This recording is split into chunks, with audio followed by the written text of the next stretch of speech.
समुद्रगुप्त, जिन्हें भारत का नेपोलियन भी कहा जाता है, प्राचीन भारत के सबसे महान और पराक्रमी सम्राटों में से एक थे। वे गुप्त वंश के दूसरे शासक थे और उनकी शासन अवधि 335 से 375 ईस्वी को भारतीय इतिहास का स्वर्ण युग कहा जाता है। उनका जीवन साहस, युद्ध कौशल, कला प्रेम और कुशल शासन का अद्भुत उदाहरण है। समुद्रगुप्त का जन्म महाराज चंद्रगुप्त प्रथम और महारानी कुमार देवी के पुत्र के रूप में हुआ था। बचपन से ही वे बहादुर और प्रतिभाशाली थे।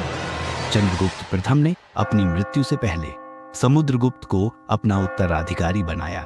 जब वे राजा बने तो उनका उद्देश्य केवल साम्राज्य का विस्तार करना नहीं था, बल्कि उसे सांस्कृतिक और आर्थिक दृष्टि से भी समृद्ध बनाना था।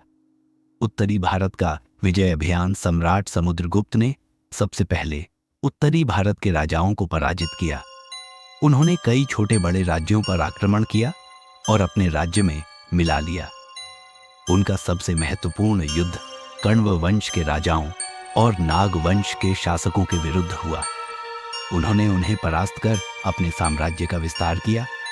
इसके अलावा उन्होंने पंजाब, राजस्थान, मध्य प्रदेश, उत्तर प्रदेश और बिहार के कई राज्यों को अपने अधीन कर लिया। उनके विजयों के कारण गुप्त साम्राज्य अखंड और शक्तिशाली बन गया। दक्षिण भारत का विजय अभियान सम्राट समुद्रगुप्त ने केवल उत्तर भारत में ही नहीं, बल्कि दक्षिण भारत में भी अपनी विजय पताका फहराई। उन्होंने दक्षिण भारत के 12 राज्यों पर आक्रमण किया और वहां के राजाओं को हराया। हालांकि उन्होंने दक्षिण भारत को सीधे अपने साम्राज्य में नहीं मिलाया, बल्कि वहां के राजाओं को अपने अधीन कर लिया और उन्हें कर देने के लिए बाध्य किया। समुद्रगुप्त को उनकी युद्ध कौशल और विजय अभियानों के लिए विशेष रूप से याद किया जाता है। उन्होंने उत्तर भारत, मध्य भारत और दक्षिण भारत के कई छोटे बड़े राज्यों को अपने साम्राज्य में शामिल किया। इलाहाबाद में प्राप्त अशोक स्तंभ पर खुदे हुए प्रयाग प्रशस्ति अभिलेखों में उनकी विजयों का विस्तृत वर्णन मिलता है। ये अभिलेख उनकी वीरता, रणनीति और राजनीतिक सूझबूझ का प्रमाण है। उनके शासनकाल में गुप्त साम्राज्य उत्तर भारत से लेकर दक्षिण भारत तक फैला था, लेकिन समुद्रगुप्त केवल एक योद्धा ही नहीं थे, बल्कि वे एक विद्वान और कला प्रेमी भी थे। वे संस्कृत भाषा और काव्य के महान संरक्षक थे। उन्हें कविराज की उपाधि दी गई, जिसका अर्थ है कवियों का राजा। वे स्वयं भी संगीत के प्रेमी थे और वीणा बजाने में निपुण थे। समुद्रगुप्त ने अपने शासनकाल में प्रशासन को मजबूत किया। उनके काल में व्यापार और कृषि को प्रोत्साहन मिला, जिससे गुप्त साम्राज्य आर्थिक रूप से समृद्ध हुआ। उन्होंने प्रजा की भलाई के लिए अनेक योजनाएं शुरू की। समुद्रगुप्त धार्मिक सहिष्णुता के प्रतीक थे।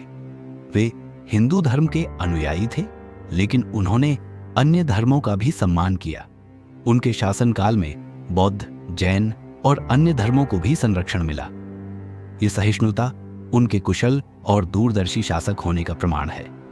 समुद्रगुप्त की उपलब्धियां केवल सामरिक विजय तक सीमित नहीं थीं। उनके नेतृत्व में भारतीय सभ्यता ने कला, विज्ञान और साहित्य में नई ऊंचाइयों को छुआ।